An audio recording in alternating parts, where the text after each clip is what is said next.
Yang kedua, masih menurut Dr. Shalih Fauzan, ikhlas mengharap ridho Allah Subhanahu wa taala. Sesuatu yang disampaikan dari hati itu akan sampai ke hati. Jadi ikhlas mengharap wajah Allah Subhanahu wa taala, ridho dari Allah Subhanahu wa taala. Tentu sekali lagi ini juga butuh proses. Tidak setiap kita ikhlas selalu bisa diterima. Kenapa? Karena Bapak Ibu yang berbahagia yang dirahmati Allah, setiap orang itu pada saat mendengarkan nasihat, pada saat mendengarkan dakwah, itu ada yang frekuensinya berbeda. Sehingga Nabi itu ikhlas napa mboten?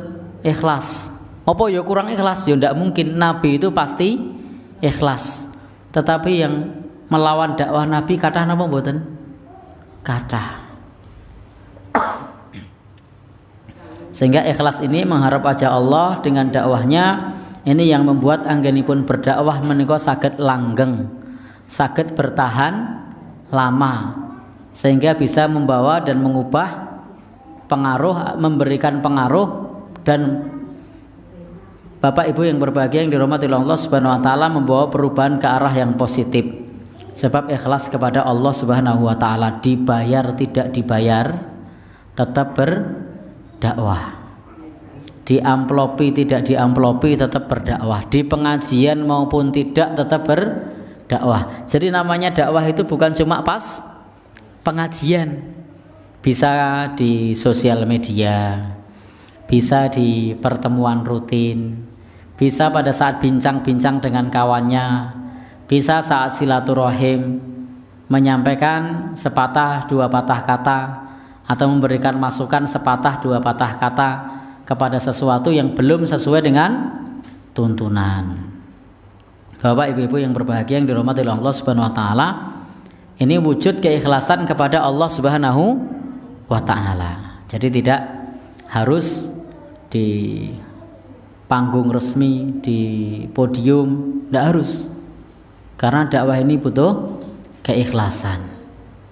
Di pasar, ketika tawar menawar, ternyata kemudian yang jual ini menyampaikan sesuatu, sampaikan bahwa sesuatu tersebut sesuai tuntunan atau tidak.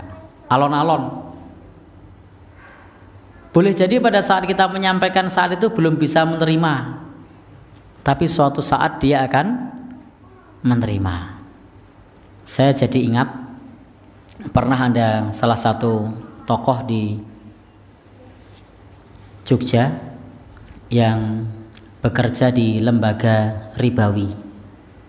Bekerjanya itu sudah sekian puluh tahun. Jadi sudah sekian puluh tahun. Selama bekerja sekian puluh tahun itu dia tidak tahu kalau itu riba, tidak ngerti. Padahal di tempat kerjanya ini, di lembaga ribawi ini, Bapak Ibu yang berbahagia yang dirahmati Allah, setiap satu bulan itu sekurang-kurangnya 2 kali ada pengajian. Jadi sekurang-kurangnya 2 kali ada pengajian.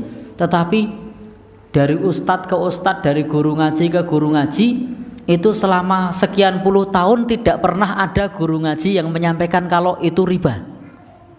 Nah ini kan luar biasa ini. Padahal kesempatan ustadz itu mestinya menyampaikan karena diundang oleh lembaga ribawi. Ternyata tidak ada yang menyampaikan. Sudah puluhan tahun. Kira-kira kenapa? Bukan tidak berani, takut besok tidak diundang. Nah, kalau orang yang ikhlas tidak perlu takut tidak diundang. Meskipun mungkin butuh tahapan. Pertama belum disampaikan, kedua rada disindir, ketiga mulai masuk ke topik, keempat mulai ke pembahasan yang lebih serius. Nah, suatu saat setelah puluhan tahun ini ada seorang pemuda, ustadz muda yang diundang. Nah, karena dia melihat, tadi sudah sempat ngobrol dengan beberapa karyawan, kalau pengajiannya sudah sekian puluh tahun, dia berpikir bahwa karena sudah sekian puluh tahun, meskipun dia tidak mengawali, sudah saatnya untuk disampaikan. Maka pemuda ini menyampaikan bahwasanya lembaga itu lembaga ribawi. Ternyata marah. Jadi manajernya itu marah, walaupun tidak ditampakkan. Tapi setelah bubaran itu marah. Ora trimo karena dibilang riba dan seterusnya. Bapak dan saudara yang berbahagia yang dirahmati Allah, pemuda ini pun tertunduk. Dia tidak berkata apa-apa karena semua tentang masalah riba sudah dijelaskan di awal. Dia berpikir ini tidak perlu lagi untuk diperpanjang. Kemudian pamitan.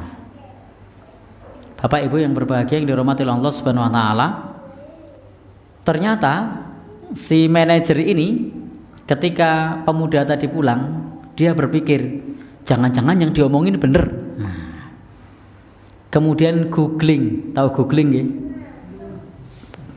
Buka di Google tentang masalah riba. Di situ mulai panas dingin ketika membaca riba. Ternyata anak muda tadi tidak sembarangan. Sampai 3 bulan dia masih merenung tentang apa yang dibicarakan anak muda tadi dan googling di internet. Dan ternyata hampir ayat-ayat, hadis-hadis yang membahas bab riba itu sangat banyak. Dia mulai kepikiran untuk ketemu sama anak muda tadi. Tapi sayang, kontaknya sudah dibuang karena terlanjur marah. Dan tidak ketemu lagi sama pemuda itu. Tetapi dia sudah bertobat dan resign dari tempat kerja. Jadi awalnya memang tidak diterima. Tetapi kemudian ada kesempatan setelahnya untuk merenung, ada kesempatan setelahnya untuk berpikir, untuk mencari, dan alhamdulillah bisa memahami. Disinilah pentingnya ikhlas.